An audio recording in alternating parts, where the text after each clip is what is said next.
Hey y'all, welcome back. I'm Shayna Cersei, and I'm so excited to paint with you today. And we're going to be doing another page in our watercolor journals. And actually, we're going to be doing just half a page. So I decided that what I wanted to paint today isn't going to take up the whole page, and I just blocked out with some tape half a page, and then I can paint something else on this top half at another time in our next video. So if you are in the northeast of the US and Canada probably as well, we had a really great treat this week of northern lights. Now, where I am in the northeast, like, you would never expect to see northern lights here. Like, this is not something that occurs once in a while or like often. It's like, no, that'll never happen. Or if it does, it'll be very, very minimal. Well, we got a really great treat of a fabulous display of northern lights, and I'll put the picture up that I got over my house the other day. Now, you couldn't see this full brightness with your naked eye, but you could see a more muted version of this. But the minute you put a lens up in front of it and a long exposure on a camera, the colors just popped. This is like without editing.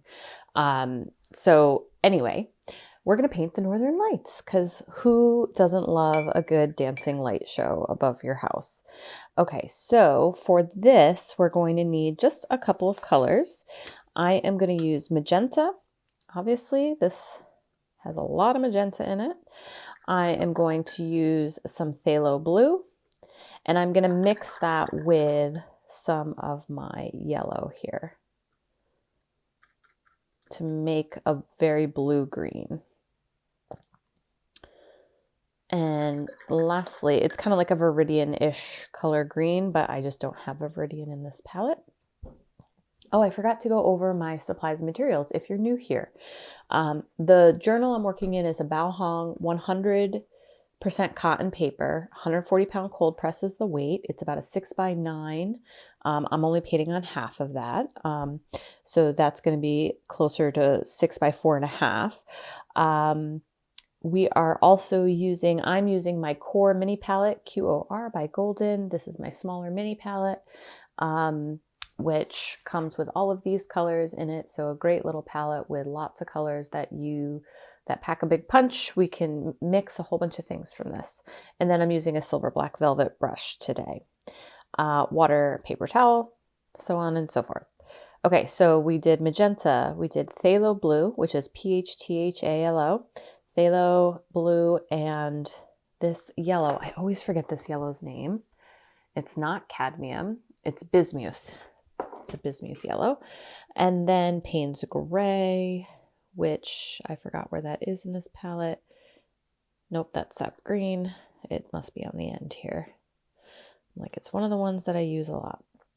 All right, so Payne's gray, magenta, phthalo, and the bismuth yellow to do our northern lights. And maybe we'll pop in, because in this picture, when I do edit it, you can definitely see the stars when you do the long exposure, and you bring down the brightness a little bit, you can see the stars even pop. So maybe we'll add in a little bleed-proof white. This Dr. P.H. Martin's bleed-proof white for a few stars at the very end.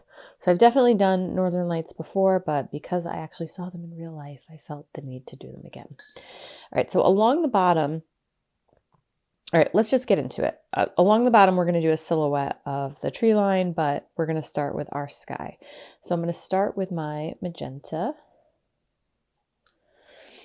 And I'm going to start at the top with a really wet, lots of water,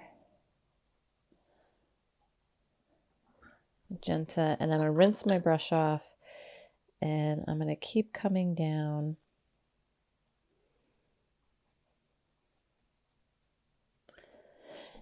And the thing with green and magenta is that when they mix, they actually can create like a gray.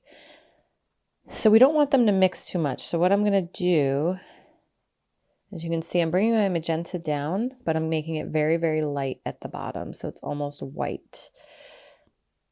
We're going to see how this works. Now I'm going to take my blue-green, so that was phthalo blue, and my yellow.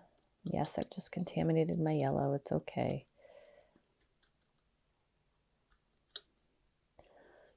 And I am going to bring this up from the bottom. But kind of where they meet, I want them to be lighter.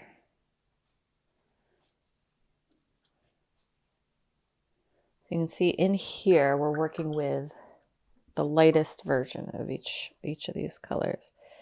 And now I'm going to take my brush, and I don't really want them to mix too much, so I'm wiping my brush off after every time I kind of make a stroke through here.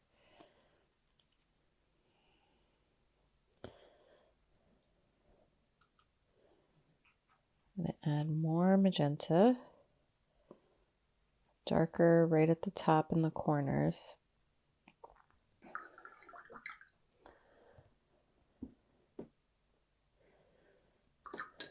I'm actually going to switch my brush to my larger.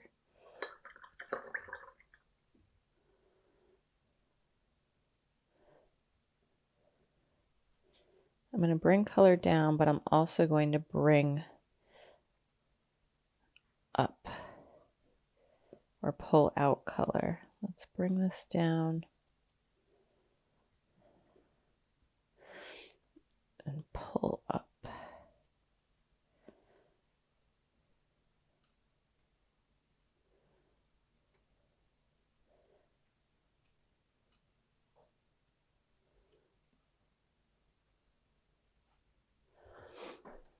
Because I want to get that streaky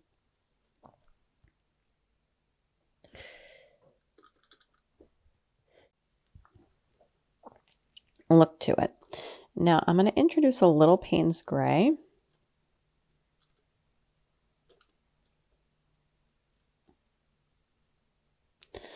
Or a lot of Payne's gray. We're going to start just on the edges here, just a bit. Rinse my brush off so I have a very clean brush. And this does requires a lot of getting rid of excess paint. Otherwise, you're just going to introduce it to another area of the painting that you might not want it in. So we're blending, blending, blending, and then rinsing and wiping off the color.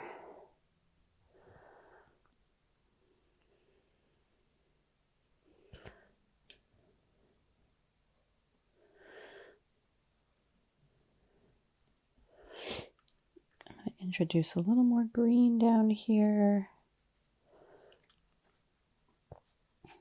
Kind of come up. So I'm just building layers.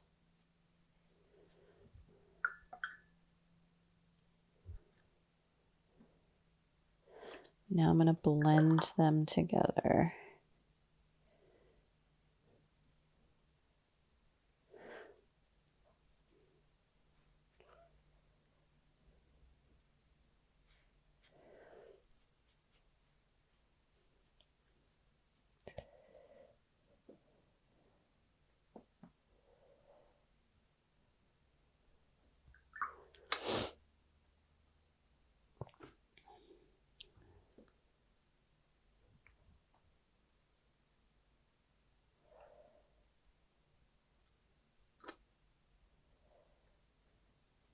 Because a bunch of this green area also I'm going to cover in darker kind of silhouette too. So, all right, I'm going to let that dry.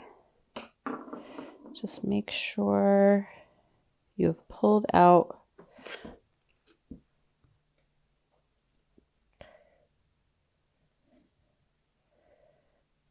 wherever you want those kind of lighter areas. Pull some right in the middle here.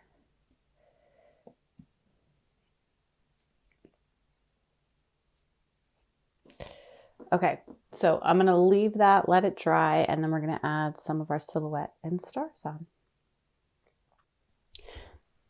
All right, we're back.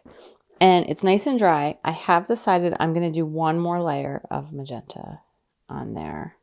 I want to deepen that color just a little bit so it can really be a little more accurate to the image.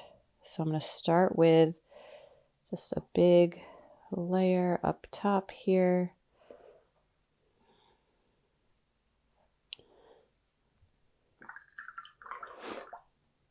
And now I'm going to do the same thing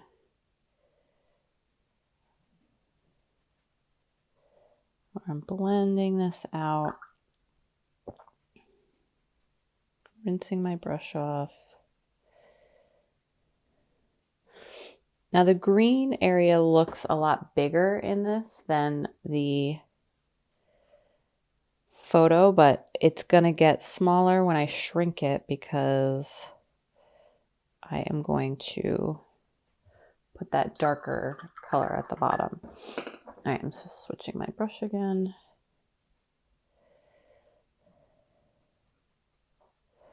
So blending this out. And now I don't want it to go too far down in. I want to put some of those streaks back in it. So I'm going to be working upwards.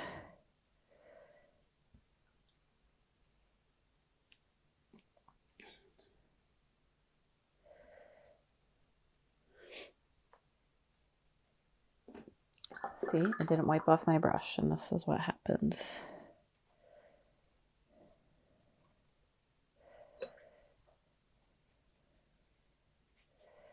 I'm gonna re-wet the whole page just so we have an even blend. But it's just brought it down a little bit in terms of the darkness, the intensity. I'm going to put like a few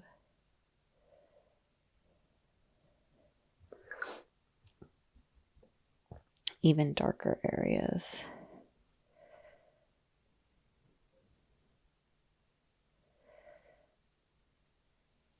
I'm using very gentle pressure.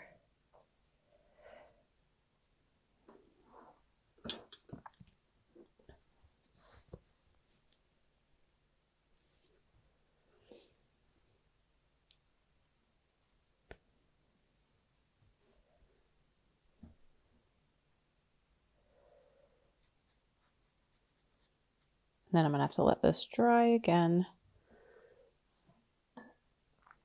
All right, we're going to let it dry again, and then I promise in the next round we're going to add that silhouette. All right, we're back and it's dry again. So now we're going to add the silhouette, and it probably seems like super simple. You don't have to get crazy with it. You don't have to like paint any details. It's a lot of just painting in basic shapes in the darkest color, but it adds so much because once we add this really dark contrasty color, these colors will pop even brighter. So the picture's up on the screen here, but I am not looking at the picture right now. I'm doing it kind of from memory, just because it's on my phone and I'm actually recording on my phone right now. So I know there's like a rooftop kind of in the center here of our neighbor's house, and that goes dark all the way to the bottom. And you can put any silhouette in here. You can just use your imagination. And then I know there's like lots of trees that kind of come out from the sides. We have a very tree heavy neighborhood, which is lovely, except when you have to clean up all of the leaves. Not all of them, we leave a lot of them, but quite a few of them in the fall. Otherwise you're blanketed in them. We leave some for the critters. At least I do. I can't speak for my neighbors. I hear that it's very good for your critters to have a place to sleep and hibernate in the fall, like bees, especially, and bugs. But I also like that I don't have to clean them all up because it's a lot less work that I have to do. I'm sure my children appreciate it when they don't have to do that much cleanup either. But we'll pretend it's completely altruistic for the nutrients that it kind of leaves behind. The bees, and the bugs, and the squirrels.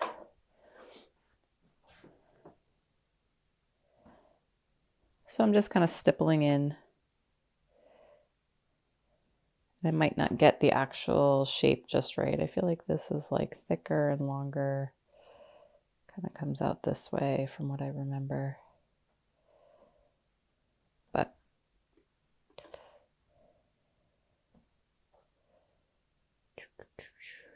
and again, you could put mountains or pine trees.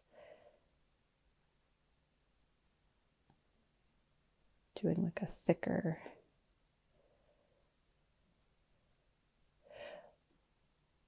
Or telephone poles or a cityscape, whatever you want.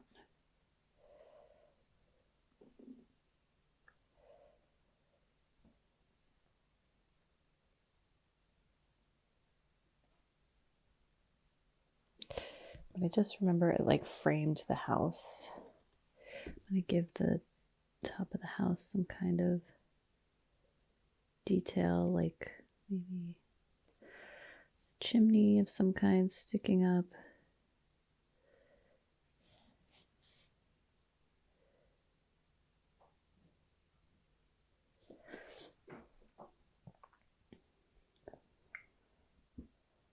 There we go.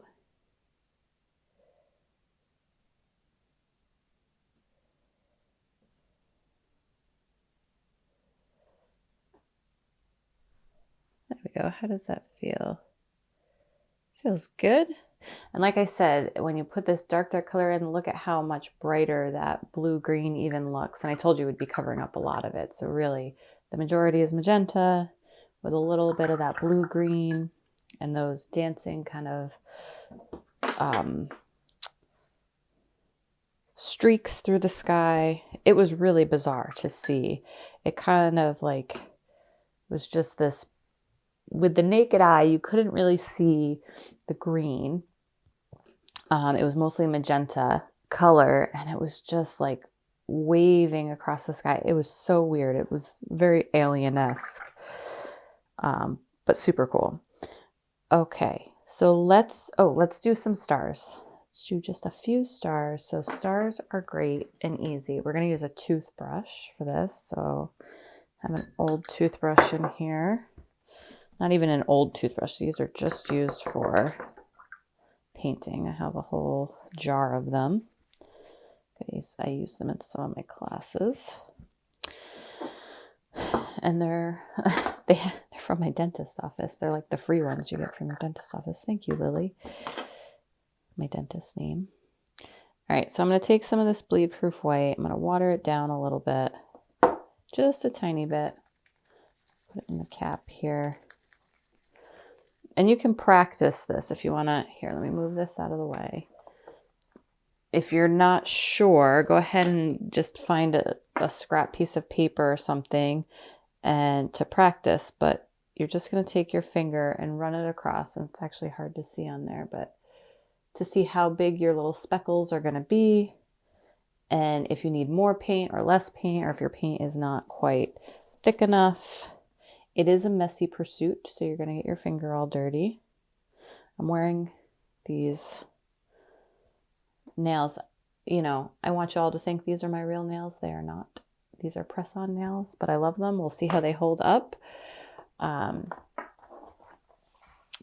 this little bit of torture here. Okay, so before we get into that, let me get a paper towel, a cleanish one. Actually clean one. So I'm going to cover up the bottom part of this. I just want the stars to be at the very top here. And I don't want a ton of them. I just want a few.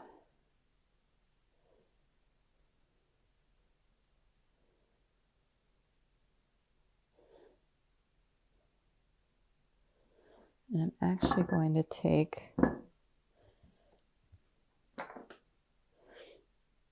the very tip of my brush to put in a few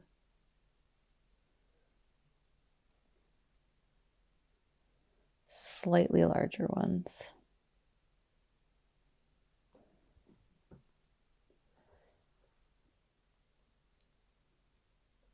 Because again, that's how it was when you pump down the contrast on the image.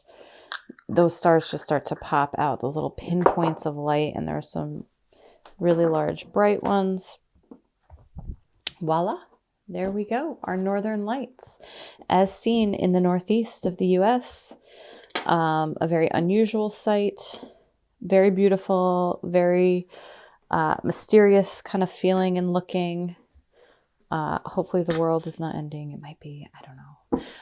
But it was still very cool to witness, and I didn't even have to go to Iceland or Norway or anywhere to see it. So I hope you enjoyed painting this one with me. Don't forget to like the video, subscribe to the channel if you're new here. Go ahead and check out the description of the video for links to supplies and materials, everything I use in this video, except the toothbrushes. You'll have to get those on your own. What else was I saying? Oh, and leave a comment. I'd love to hear your comments. So let's take off that tape. We have those nice clean borders. There we go.